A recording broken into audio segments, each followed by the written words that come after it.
Hey everybody, welcome back to another episode of your recipe of the week. This is Cooking Rules with Jules. That's me. My name is Julia Pontanis, and I'm here to help make your kitchen experience not only easy, healthy, but also delicious, because that's what we want, right? Really delicious, healthy food. And that's exactly the recipe that I have for you tonight, with a small caveat, but I will get right back to that. As usual, thank you so much for supporting my page or my YouTube channel. It's been a year that I've been doing this, believe it or not, and it's crazy how things have changed, right? Myself included, in situations and just where I've come in my own personal health. So I hope that all of you have enjoyed that ride along with me, so to speak. So anyways, if you like this video, go ahead, give me a like. You can follow me on Instagram, same name, Cooking Rules with Jules, or you can subscribe to my YouTube page and follow along with all of my foodie adventures. So now let's get back to the food, and I have a quick little story. So the original recipe was going to do Thai chicken meatballs in a coconut curry sauce over cauliflower rice with cilantro and green onion to garnish. Well, per the usual, I go out, I run to the store, I went to Trader Joe's, and there's no coconut milk. I don't know what happened, if they moved it, if it's above my head, I probably can't see it. But anyways, I circled the store a lot and I was getting hungry, and that's never a good place to be when you're hungry. I got news for you. So today, what I did as kind of a nice little creative chef, even though it's not 100% homemade, I did find a Thai green curry simmer sauce. So this one is vegan, but it also is code word for probably paleo, because it's not going to use any dairy, and this one just happens to not have any sugar in it either. So this is made with coconut milk, so I'm going to use this to simmer my meatballs. Now, it's kind of spicy on its own, and the spice packet that I have today is a Thai red curry powder. So we're gonna see how these flavors mix, but I have a feeling both are going to be very bright and exciting in my mouth. Bright's the wrong word. It's going to be a fiery explosion. I happened to find this spice packet at a spice shop in Savannah last year on my birthday. But really any type of Thai seasoning will do.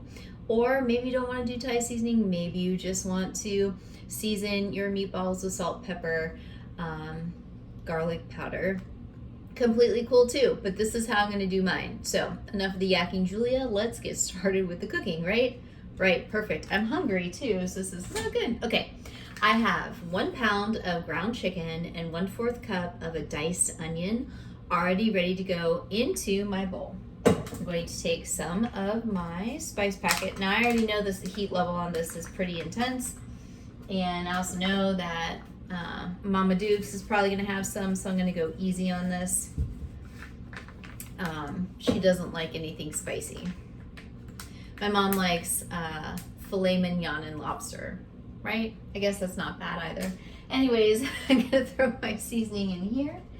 I'm going to go ahead and season with sea salt and some black pepper, just a little bit. I'll season them again once I get them into the pan. And then I'm going to mix these bad boys by hand and start to form them into small balls. So I like my meatballs, they're like right in the cup of my hand. They're probably about 1.5 to 2 inches in diameter. So keep that in mind. It's going to cook really quick, and we just want to get them browned because they're going to go right back into the simmer sauce.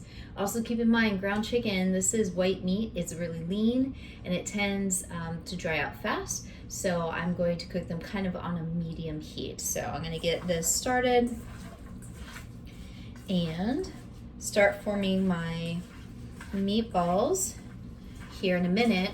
The other little fun fact, I don't know if I've ever talked about this. Why have I never talked about this?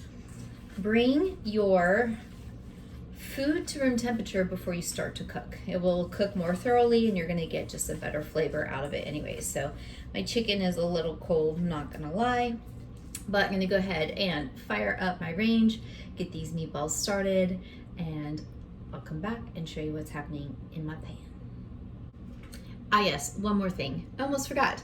So I'm gonna use a little bit of sesame oil in the bottom of my pan to brown my meatballs. So again, be careful.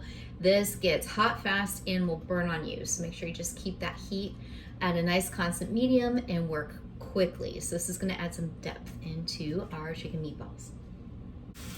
Okay, my meatballs have been cooking for about 7 to 10 minutes. They have a nice golden brown. I'm gonna pull them off the heat and I'll show you. So have a nice little, golden brown color. So I'm gonna go ahead and put those on my plate and not cut off my head.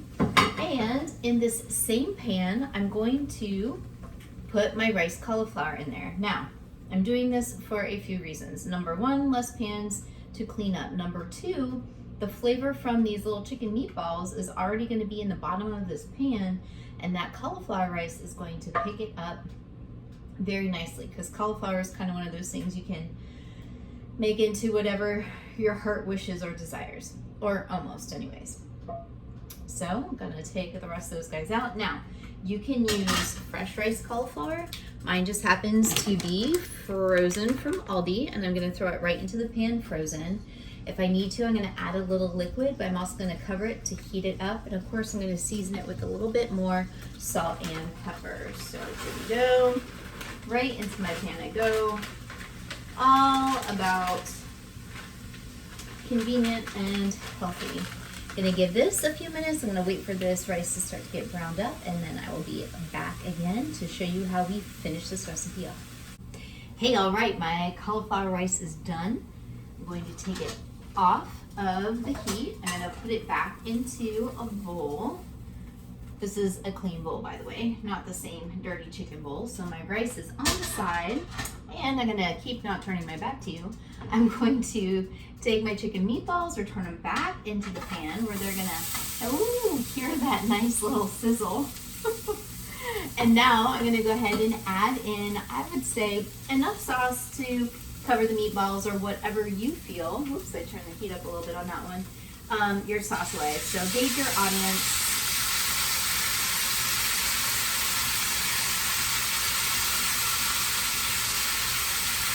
That is really sizzling. So for me, I used about a half a jar to this one pan of meatballs to go over my sauce, because I'm gonna save some of this for later. This is gonna simmer about another 5 minutes on a medium-low heat, and then I will plate it up and I'll show you the finished product. All right, so here we have my Thai meatballs and curry sauce, although not the curry I planned on, but that's okay. This still looks delicious with what I have managed to round up for tonight. So thank you, everyone. I hope you enjoyed. I hope you're staying happy and healthy. And until I see you again next week, take care.